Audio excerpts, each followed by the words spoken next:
વેધરની ગુજરાતી મારી યુટ્યુબ ચેનલમાં આપ સર્વે મિત્રોનું હાર્દિક સ્વાગત છે। મિત્રો જે મિત્રો ચેનલ પર નવા આવ્યો ચેનલને સબસ્ક્રાઇબ ન કરી ચેનલને સબસ્ક્રાઇબ કરો, વિડીયોને લાઈક આપો, વિડીયોને તમામ ગ્રુપમાં શેર કરવો। તો આજના વિડીયોની અંદર વાત કરવાની છે મિત્રો નૈઋત્યના ચોમાસાને લઈને। જે નૈઋત્યનું ચોમાસું છેલ્લા 5 દિવસથી કે 5 કે 7 દિવસથી લગભગ મહારાષ્ટ્ર એટલે મુંબઈની નજીક મુંબઈમાં જે રેકોર્ડ બ્રેક જે અત્યારે હાલ નિષ્ક્રિય દેખાઈ રહ્યું છે તેના વિશે વાત કરવાની છે મિત્રો। તો વિડીયો છે સંપૂર્ણ જોવાનો છે અને નૈઋત્યનું ચોમાસું આગળ ક્યારે વધશે અને પછી એ વિષય પછી આપણે કાલના વિડીયોની અંદર વાત કરીશું। ખેતી પાક વિશે પણ માહિતી કાલના વિડીયોની અંદર આપવાની છે, તો ચેનલને ખાસ સબસ્ક્રાઇબ કરી લેવી। આપણે ખેતી પાક વિશે પણ હવેથી માહિતી આપીશું અને ચોમાસાના વરસાદ વિશે પણ હવામાનને લગતી ટોટલી માહિતી ચેનલની અંદર મળવાની છે મિત્રો। તો ચેનલને સબસ્ક્રાઇબ કરી, વિડીયોને લાઈક કરી, તમામ ગ્રુપમાં શેર પણ કરી દેવો। વાત કરી નૈઋત્યના ચોમાસાને લઈને તો નૈઋત્યનું ચોમાસું ઝડપથી ફટાફટ આપણે મહારાષ્ટ્ર સુધી એટલે મુંબઈ સુધી તો આવી ગયું, પણ મુંબઈ આવીને પછી તે બ્રેક મારી લીધી એવું એક આપણે અત્યારે હાલ ચર્ચાઓ ચાલી રહી છે। રેકોર્ડ બ્રેક થઈ ગયું એટલે કે ત્યાં આગળ બ્રેક વાગી ગઈ। હવે ત્યાં આગળ એટલા માટે રોકાઈ ગયું ચોમાસું કે નૈઋત્યના ચોમાસાને તેનું સાનુકૂળ વાતાવરણ છે તે નથી મળી રહ્યું। ત્યાં આગળ અત્યારે હાલ ચોમાસું સંપૂર્ણપણે નિષ્ક્રિય થઈ રહ્યું છે।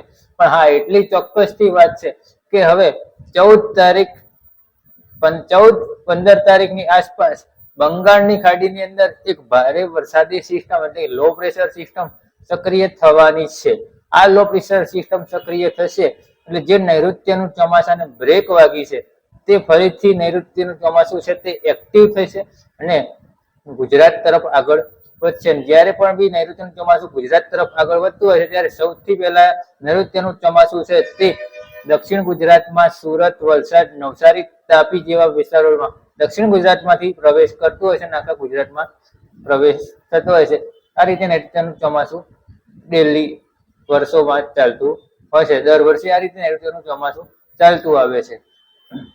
હવે જે ચોમાસું 14-15 તારીખે જે સિસ્ટમ સક્રિય થઈ રહી છે અરબી સમુદ્રની અંદર, એ સિસ્ટમ સક્રિય થયા પછી આ જે સિસ્ટમ બનશે પછી જે નૈઋત્યનું ચોમાસું એક્ટિવ થશે, એક્ટિવ થયા પછી લગભગ અંદાજિત 21 કે 22 કાં તો 21 થી 25 તારીખની આસપાસ સમગ્ર ગુજરાત રાજ્યની અંદર વરસાદ આવી જાય નૈઋત્યના ચોમાસાનો તેવી શક્યતાઓ હાલ પૂરતી દેખાઈ રહી છે મિત્રો।